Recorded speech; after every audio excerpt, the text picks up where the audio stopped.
I'm going to die in my early 40s, my father said to me around this time. He'd come to pick me up at my friend's house for the first time. His delivery was dramatic, as if to stir some action, but there was no action I could see to take. 40 seemed pretty old from my vantage point of 8. I was secretly happy he'd confided in me, pleased by the implication that we'd have more time together. 4 to 9 years. I already knew he'd predicted both his fame and his early demise. My mother had told me about it. Did he think we didn't talk about him in his absence?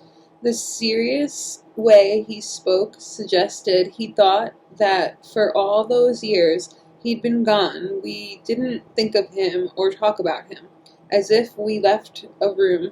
The room ceased to exist.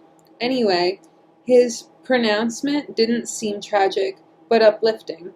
I'd take a few years over none at all. I guess so, he said, and pointed to the side farther away from the television. I jumped in, and the pillow dissolved under the weight of my head, as if it were made of nothing. My request seemed to annoy, rather than charm him. I hoped this might change over time. He was not the father I'd imagined from the skeleton of facts I'd known. Yes, there was an elevator and a piano and an organ. He was rich and famous and handsome, but none of this satisfied completely. It was tempered by an unmistakable emptiness I felt near him, a feeling of a vast loneliness. The stair behind the kitchen with no light. The wind coming through from the rickety balcony. It was supposed to be what I wanted, but it was not possible to enjoy as I'd hoped, as if it were a sumptuous feast frozen solid. He woke me up in the morning by shaking my shoulder very quickly like a pulse. "Rise and shine," he said. I pulled on my clothes, and as he was getting ready, I explored opening a door off his bedroom and peering into what turned out to be a closet with a row of suits hung on matching hangers, the sleeves in a perfect horizontal row.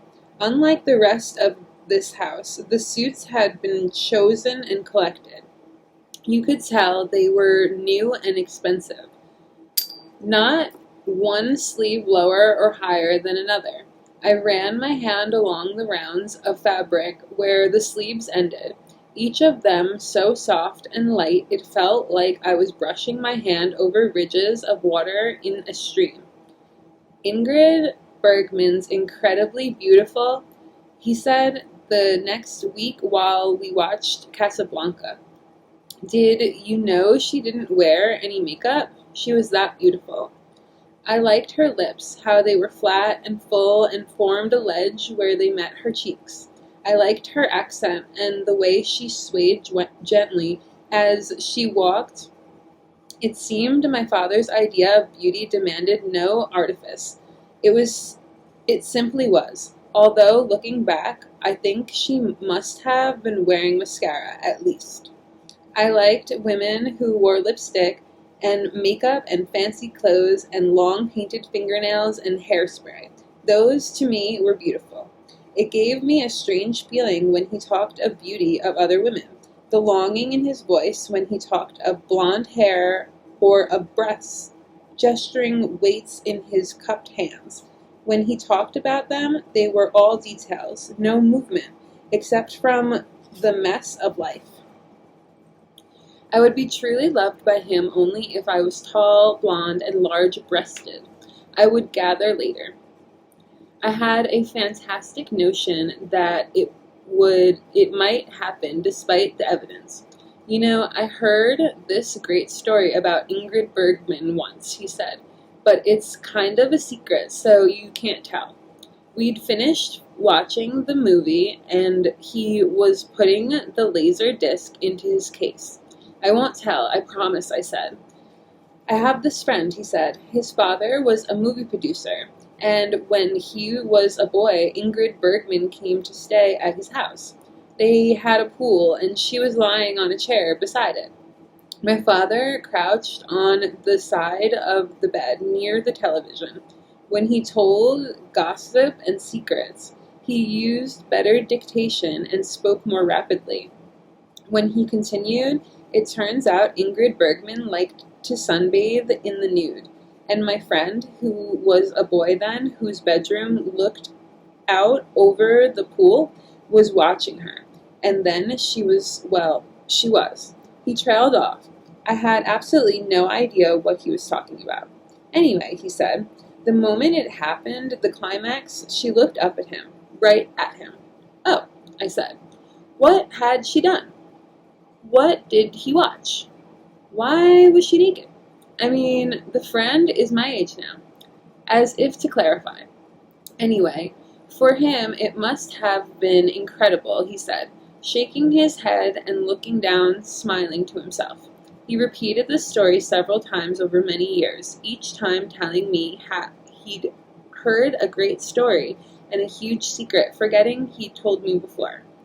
At some point around that time, with my new allowance, $5 per week, I bought a navy blue eyeliner pencil and brought it over to his house. In the morning, before we left for school, while he waited for me, I went into the bathroom and leaned against the sink so I was close to the mirror and tried to apply it to an eyelid. Come on, he said, holding the screen, standing out on the balcony. 1 minute, I said. The liner was waxy and didn't set down like pencil and paper. I was afraid of making it too dark, so I drew it on very lightly, almost imperceptibly. I heard my mother say that makeup was good when it was not obvious. I was giddy with the idea that he would realize how sophisticated I was. My hands shook. At the door, I asked if he noticed anything on my eyes. He leaned down. Nope, he said. Good, I said. You're not supposed to see it.